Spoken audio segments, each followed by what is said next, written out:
The analogy of inviting people to your home and ensuring it's ready for guests perfectly, it means to be a customer-centric brand. There is three major points to focus. This means having user-friendly website or mobile application, whatever you have.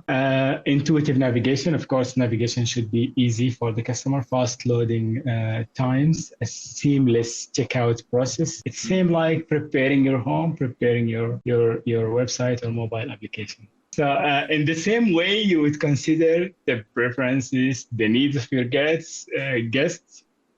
A customer-centric brand deeply understands its customers by understanding their needs, understanding what they want, the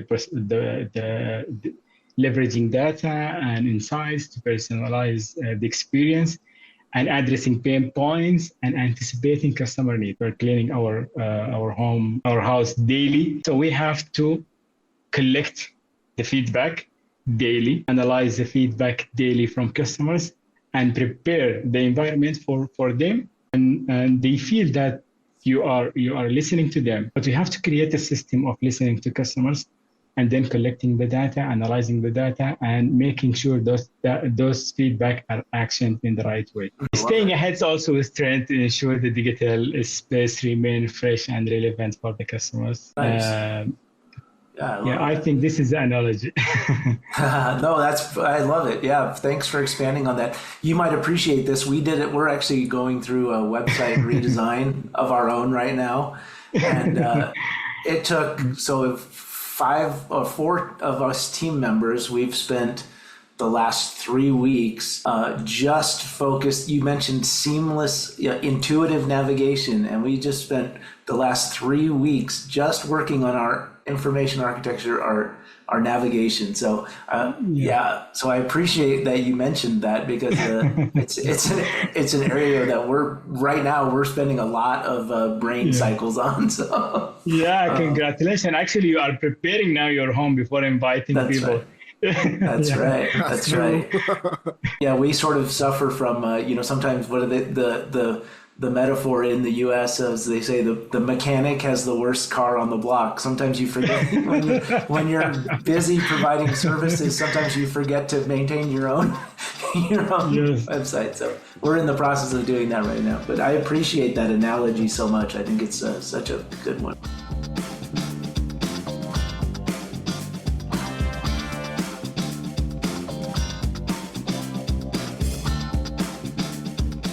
Get ready to deep dive into the world of digital transformation, where we explore the latest trends, innovations, and challenges shaking up industries. Join us as we decode the secrets behind successful digital strategies and hear from experts who are at the forefront of disrupting the status quo. In each episode, we'll unravel the mysteries of the digital realm and uncover the hidden opportunities that lie within. From artificial intelligence to blockchain, from automation to cybersecurity, we'll leave no digital stone unturned. But hold on tight, because this podcast isn't your average tech talk. We're injecting a hefty dose of wit and humor into every episode, making learning about digital transformation an absolute blast. So if you're ready to embrace the digital revolution with a smile on your face, tune in to the Digital Disruption Podcast and get ready to be entertained, informed, and inspired. Don't miss out on the fun. Subscribe now and join us on this wild digital journey.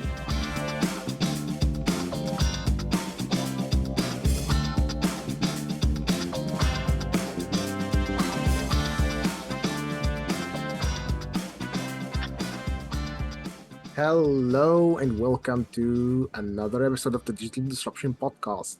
Today is special because for the last for the last season, it has been me and Patrick doing the podcast. We have not had much guests. We've had Ahmad and had Yigit from Adjust.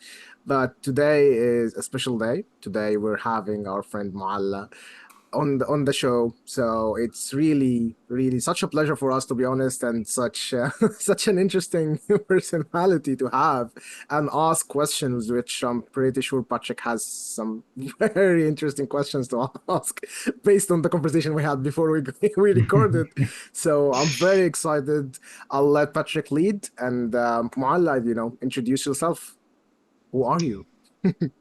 Thank you very much, Dawood, for the kind words you said. Moalla, I love digital marketing in the digital space, in e-commerce field, and that's me.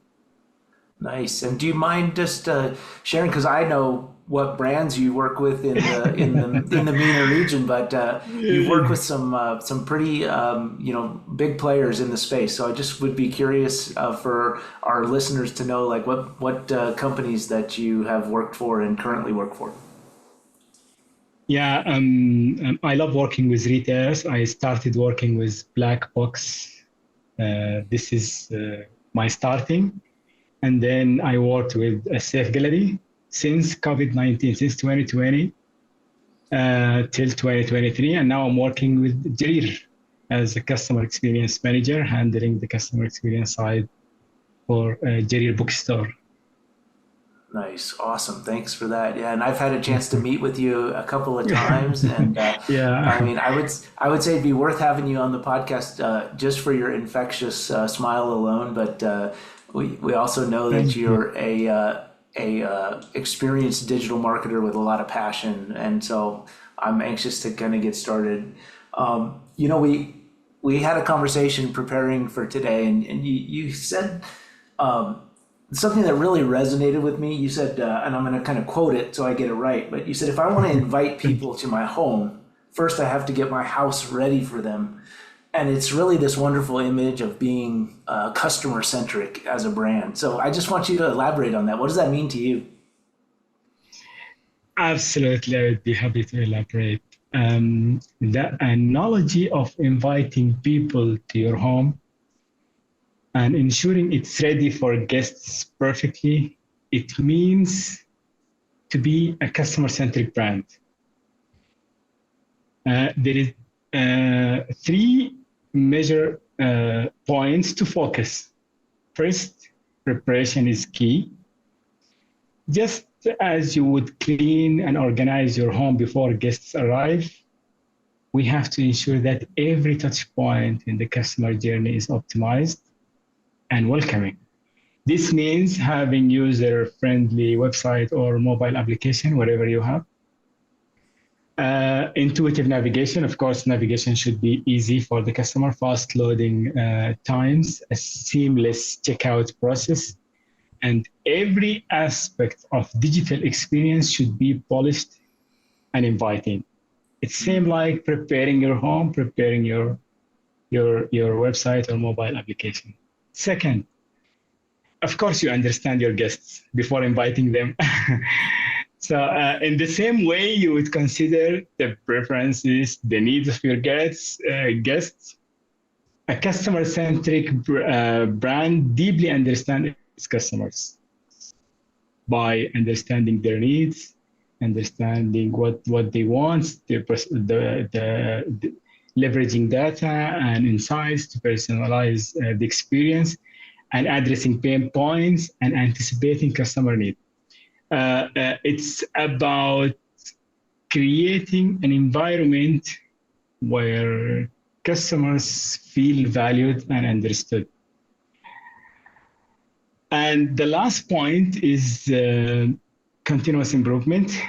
Just as you would continuously maintain and improve your home, we're cleaning our home, our house daily.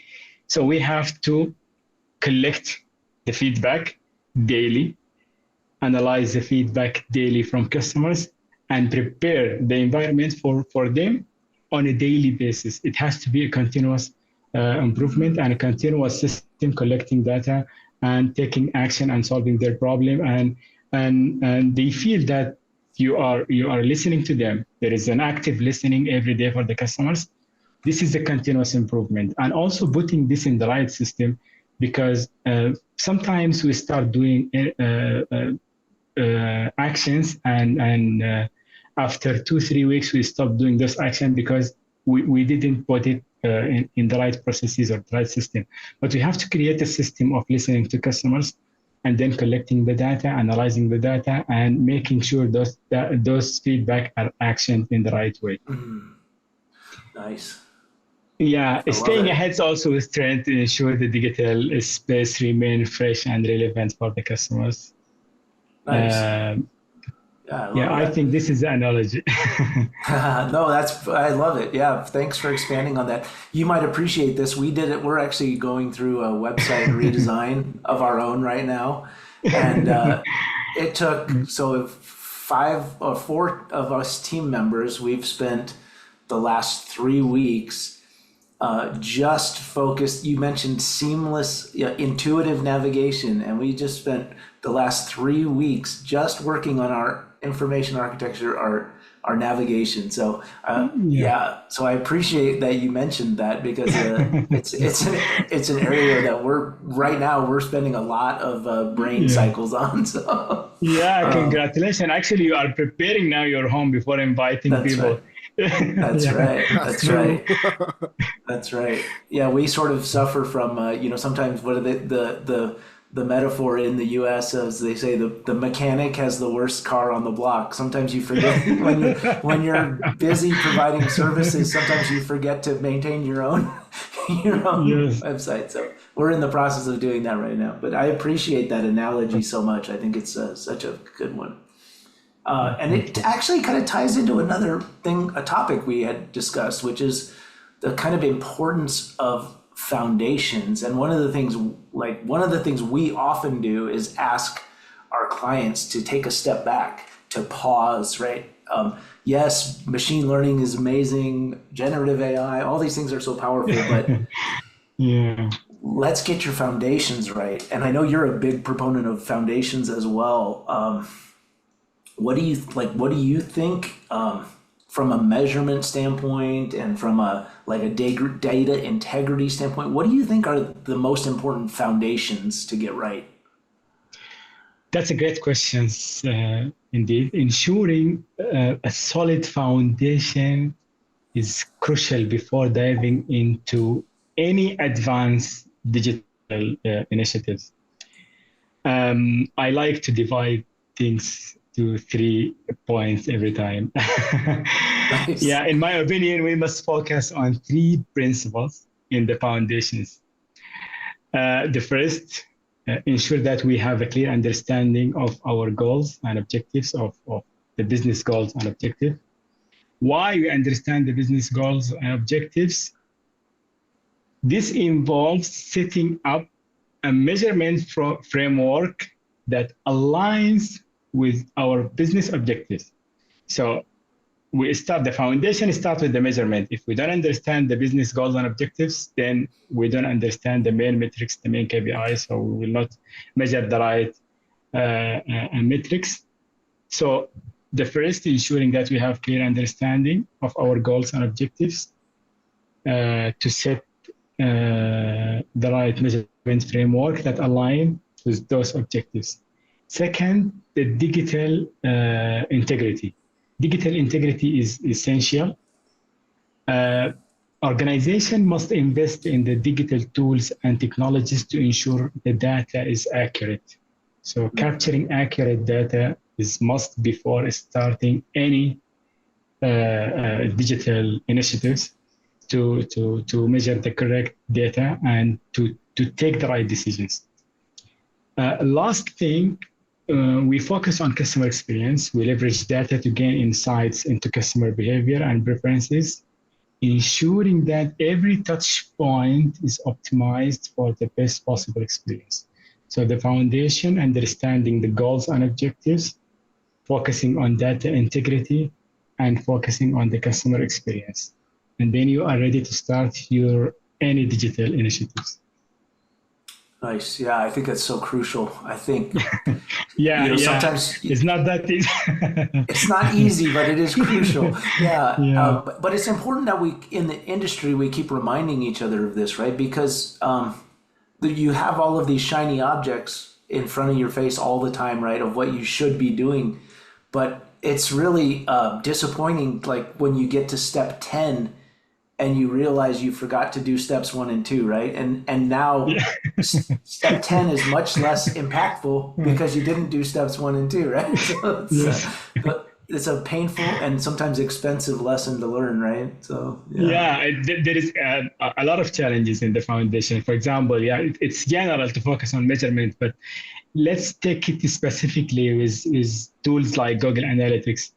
We have to put the right events tracking, like, for example, for e-commerce, page views, add to cart or purchases to configure within the GA4 and to capture the accurate. That is challenging.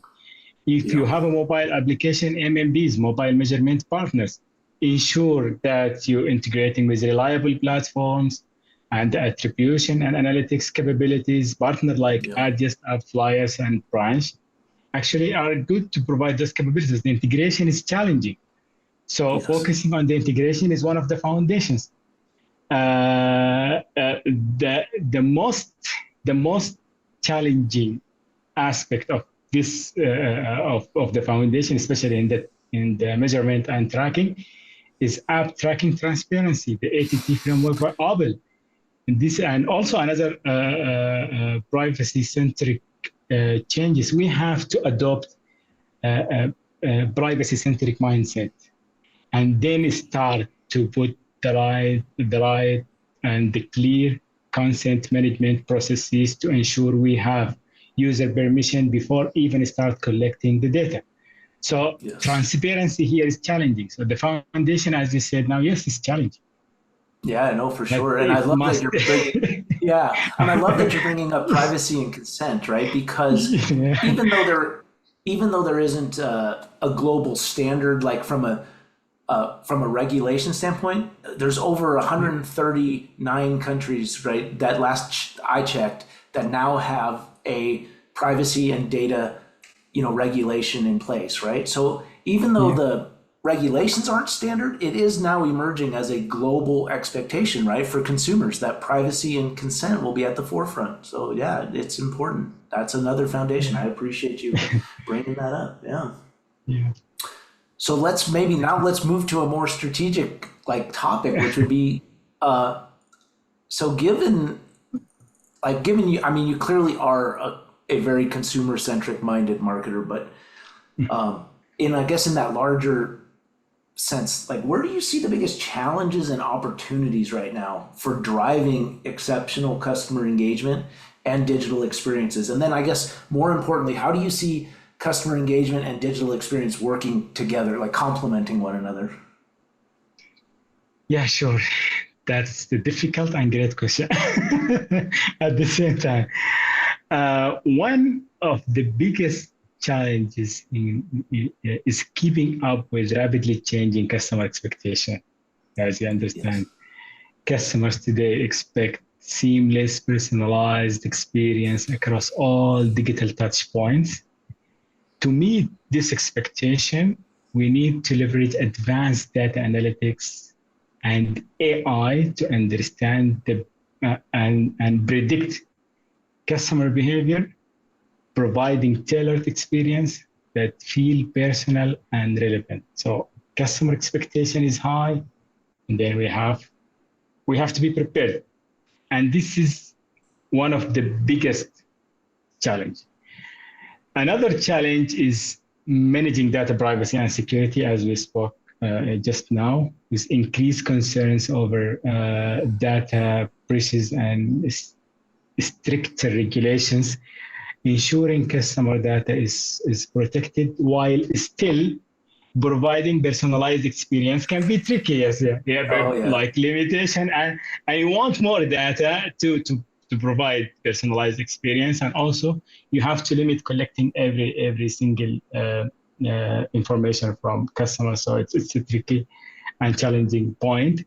The opportunity here in building trust by being transparent about data usage and investing in security measures. And Mm-hmm. you have to communicate with the customer in the right way to tell to tell them that they are in a secured place and they are in a secured hands.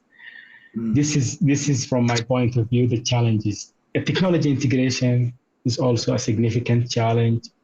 Actually, many organizations struggle with the integration, new technologies with legacy systems.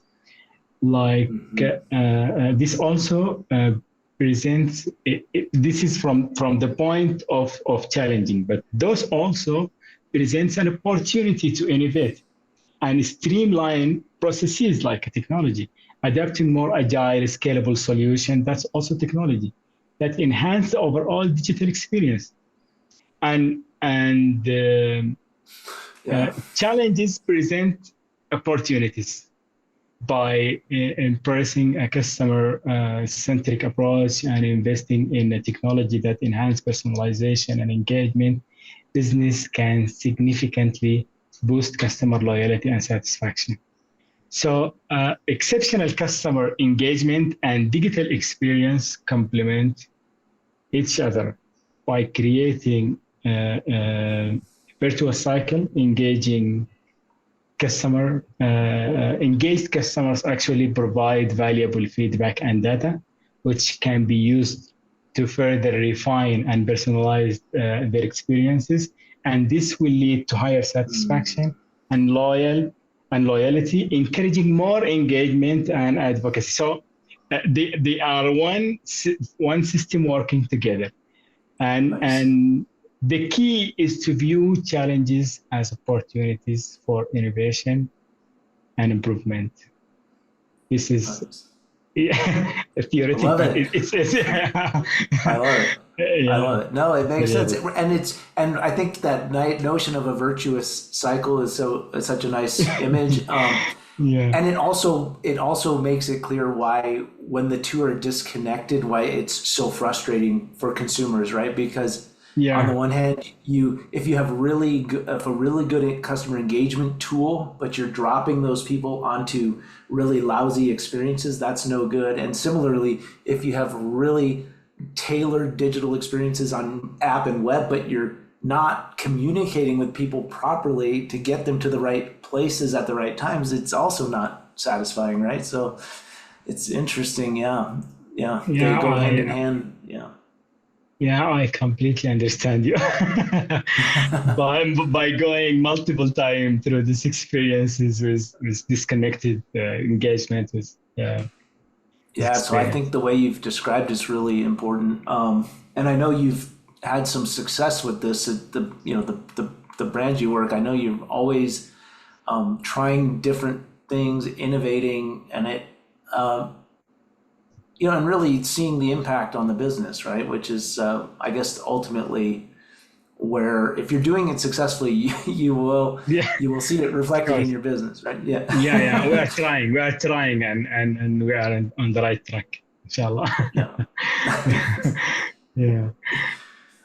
Sometimes we get a little philosophical or kind of ethical on this program, or we try to take the fact that we operate in a larger industry seriously. So, I mean, I want to float this question out here. You can answer it however you want, from whatever perspective you want. But, where do you think we might be having shortcomings within the digital landscape currently, either sort of ethically, morally, professional, economic? I guess, are there things we could be doing better that we aren't, and that is kind of keeping us from fulfilling on the promise of quote unquote digital, to democratize data, to democratize commerce, all these things, whatever it might be. Just be interested. What's your perspective? What could we be doing better as an industry? I remember when we met the first time in Safe Gallery office, and we were discussing about the limitation of the attribution model and consolidation of data between the channels. This is what I believe is shortcomings in digital. Attribution model and data consolidation across various channels is a significant challenge, and personally, I didn't find any solution. Every digital platform today attribute a conversion if the customer complete the action within the attribution window. without considering the other channels and the assistance from other channels. And this can be a misleading in calculating the return on ad spend or cost per acquisition. Yeah. If we want to consolidate data in GA4, for example, there is also challenge there because there is no amount to spend. We have the value and we don't know the amount to spend that distributed accurately between channels. So for me, I don't know if there is a solution out there, but for me, it's really challenging to judge that this channel or this campaign that bring you the accurate return on ad spend. And this is one of the biggest shortcomings in digital, at least so far. Yeah. Yeah. No, it really is. We laugh about it. It is really a big deal. It is the $1 million question. I mean, one of the interesting things is we're seeing a reemerging trend of more, statistics-based analytics, right? Where in terms of more like media mix modeling or marketing mix modeling, right? Where you're actually kind of statistically looking at the incremental impact of media, right? Like by looking at time series data, there's a reason why that is making a bigger comeback is because of these challenges, right? When we're focusing on those attribution metrics and you see it really favors that sort of last click mentality we kind of got addicted to, right, in the industry. So any channel that is really likely to immediately lead to a conversion action, that's the performative channel, right? but we know that everything as a whole contributes. Yeah. So it's actually, yes, channels working like a team player working together in one absolutely. match. So if we can't measure except the last one who shoot the goal, for example, we underestimate the hard working of all other team members. So the attribution model and measuring the correct attribution model and even looking at the full view of all touch points in the customer journey or in the customer route to the conversion. This will give us the insights to take the right decision as a digital marketers or digital leaders. So this is one of the shortcomings. Another area also of the shortcoming is data privacy and security remain significant concerns. Now, after the limitation of the client side, it's a cookieless time, as we say. The client side is limited, and there is shortage and data loss from the client side to Google Analytics. Also, there is a server-to-server communication coming to solve this issue, and it's still not clear for the digital marketers and for the digital leaders how to get the maximum of server-to-server communications. And this is also, I think so far, it's also one of the shortcomings. Maybe in the future it will be easy and the communication will be easy, but nobody knows how to do the right configuration and right integration for the server-to-server communication to give the right data, just to mitigate the data loss from the client side. Yeah, no, it's a big deal. And I think it's an area where a lot of advertisers have exposed themselves to risk because server to server tracking is so much more robust, but you still actually do need, in jurisdictions that require consent, you still should have consent before you send that data, right? Even though you can, right? And and there's maybe even less transparency on it. So yeah, you're right. It simultaneously makes tracking more robust, but you should still be taking into account those data and privacy considerations. So yeah. Yes, challenging. Yeah. All right. Now, sometimes we also get out our fortune telling 8-ball and we tell the future a little bit. So we try to use our expertise. And I can tell you for sure, I've been wrong 2 times lately. I was wrong about the GA the universal analytics deadline getting punted the first time. And I've been wrong about cookieless future twice now with Google's now announcement that cookies apparently are not going away. So I've been wrong. So don't be shy about being wrong. Yeah. But so if we were to try and tell the future a little bit, like where do I guess where do you think as a digital marketing and data professional, like where do you think the biggest real like near-term improvements will come from advanced modeling, generative AI, various other emerging kind of trends in our industry? Where's the biggest opportunity, do you think, that's likely to come to fruition?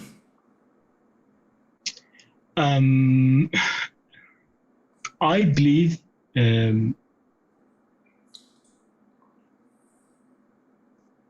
we often underutilize the potential of data while we collect vast amount of data. Many organizations fail to fully leverage it for actionable insights. And by investing in advanced analytics and forecasting data-driven culture, we can make more informed decisions that drive long-term success. And also by focusing on the second, on AI. Now AI is set for scalable and creative content creation processes. So by focusing on the AI and generative AI for producing the content very fast for digital campaigns or digital initiatives, and also focusing on the data, I think this is the future of digital marketing. Just focus on the configurations. You have a system and you have a machine that's producing content every time, and you have a strong system for extracting insights from data. Then you will make a best decision every single time. And do you This is the future. Yeah, that makes sense. And do you think advertisers or brands should be investing in developing sort of AI applications themselves, or do you think the future is more that the platforms that you're already utilizing and investing in will have more embedded AI functionality, or maybe a combination of both? I think the combination of both. We have big organization has to invest and make their own, because they have policies and strategies and guidelines to control the content creation for themselves. But for medium and small businesses, they have to rely on the dashboard itself, for example, Snapchat or Meta or whatever. And there is another companies and startups now working to improve their products and their softwares to provide those type of content. And this will be a time saving to save your time and to save your budget. This will be low cost content creation and very fast. And then you have data in your hand and you can extract the insights and take the decision. And it will be like this is the most promising future for the digital landscape. Digital. Nice. Any safeguards you recommend for brands in terms of while you're rolling out that kind of, I think what you mentioned is spot on from my perspective in terms of the scalability component. Any safeguards from the standpoint of just ensuring the, I guess, quality and integrity? Well, you mentioned, you have to clean your house every day. So how should people ensure that they don't, let automated processes ruin something that they've created, right? Or like safeguard. I guess the big question is around safeguards. Yeah. If I understand you well, focusing on sustainability and building the right systems and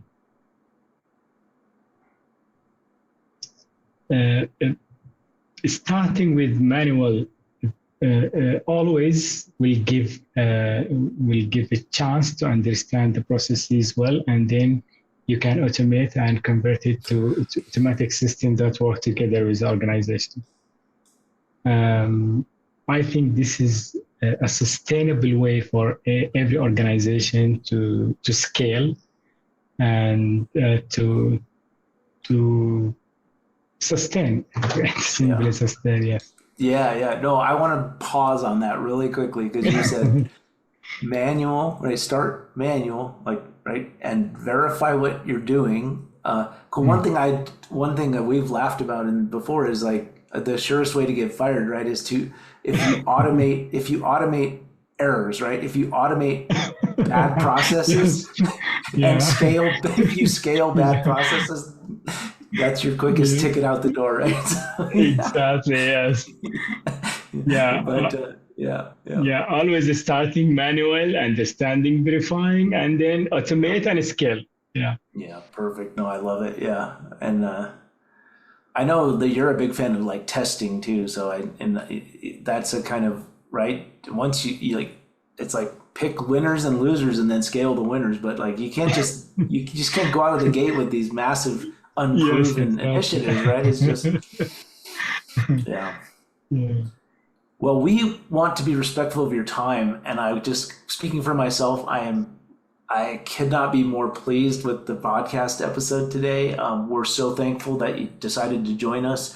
I think the insights you've shared will help any brand or marketer who's trying to deliver better results. And so, just from my heart, thank you so much for joining us today. You are welcome. And it was really, I enjoy every single minute in this podcast today. And you asked the powerful, difficult, and great questions at the same time. And hopefully that we will go for many podcasts in the futures, maybe 3, 4, 5 times. We would welcome you back anytime. Definitely. Yeah. Thank you very much. Thank you. Thank you so much for joining us. We would see you in the next week. Oh, well, I mean, kind of. We'll see you in the next episode of the Digital Disruption Podcast. Thank you so much for joining us, Moalla. You're welcome. You're welcome.